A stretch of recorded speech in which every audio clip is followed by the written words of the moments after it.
8,500 रुपए हमारी सरकार डालेगी और 1 साल में हिंदुस्तान से हम गरीबी को मिटा देंगे।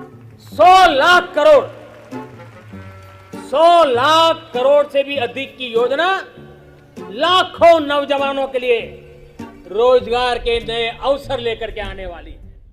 दोस्तों, अगर सोशल मीडिया पर कुछ ऐसी खबरें देखकर और उन्हें सच मानते हैं तो ये सच नहीं है। और एक झूठ ये भी फैलाया था कि मोदी अगर पावर में आएंगे तो ये कॉन्स्टिट्यूशन बदल देंगे और आरक्षण हटा देंगे। दरअसल ये पूरा झूठ था और कुछ पार्टियां इसी बात के सहारे इलेक्शन लड़ी और उन्हें कुछ सीटों पर फ़ायदा भी हुआ। और साथ में ये भी बात फैलाई थी कि अगर हमें इलेक्शन जिता दोगे तो गरीबों के अकाउंट में 8,500 रुपये महीने में आने लगेंगे। खटाखट खटाखट। और फॉर्म भी निकाला गया था जिस पर बाकायदा राहुल गांधी के साइन भी थे। फिलहाल कांग्रेस की सभी सीटों पर केस फाइल कर दिया गया। अगर इलेक्शन कमीशन इस बात पर जांच करती है तो कांग्रेस की सभी सीटें नल एंड वार्ड घोषित कर दी जाएंगी और हो सकता है उन सीटों पर दोबारा इलेक्शन हो सकता है। कांग्रेस इस टाइम दिल्ली में जो IJI एयरपोर्ट है इस बात को बहुत ज़्यादा सोशल मीडिया पर खदेड़ रही है और ट्रेंड में ला रही है। दरअसल इसका टर्मिनल 1 है और इसकी छत गिर गई है, तो इस बात को सोशल मीडिया पर बहुत ज़्यादा खदेड़ रही है। कहा गया है कि ये छत बारिश में गिर गई और इसे जल्दी में मोदी ने बनवाया था, लेकिन जब इसकी जानकारी गूगल से की तो कुछ और निकला। दरअसल ये छत 2009 में बनवाई गई थी।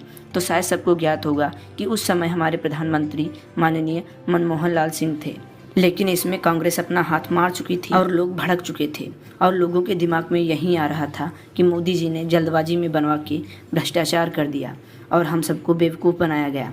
और एक ऐसा ही झूठ कुछ दिन पहले फैलाया गया था कि अयोध्या के नए रेलवे स्टेशन पर एक दीवार गिर गई है जो जल्द में ही रेलवे स्टेशन बनवाया गया था, लेकिन वहाँ पर भी ऐसा नहीं। दरअसल जो दीवार गिरी थी वह पुराने स्टेशन पर गिरी थी जो कि कांग्रेस के कार्यकाल में बनाई गई थी।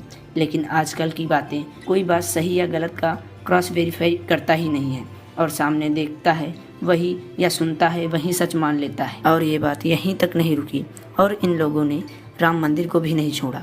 कहा कि उसकी छत भी लीक कर रही है। मोदी ने जल्दबाजी में ऐसा मंदिर बनवा दिया कि भगवान राम भी सुरक्षित नहीं है। लेकिन राम मंदिर के ट्रस्ट ने एक ट्वीट करके बताया कि ऐसा कुछ भी नहीं है,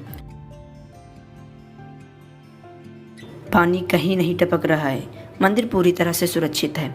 और इसी तरह के झूठ पर झूठ बोलते जा रहे हैं। और एक झूठ ये भी बोला कि मुंबई में जो अटल सेतु बनवाया गया है उसमें दरार आ गई है।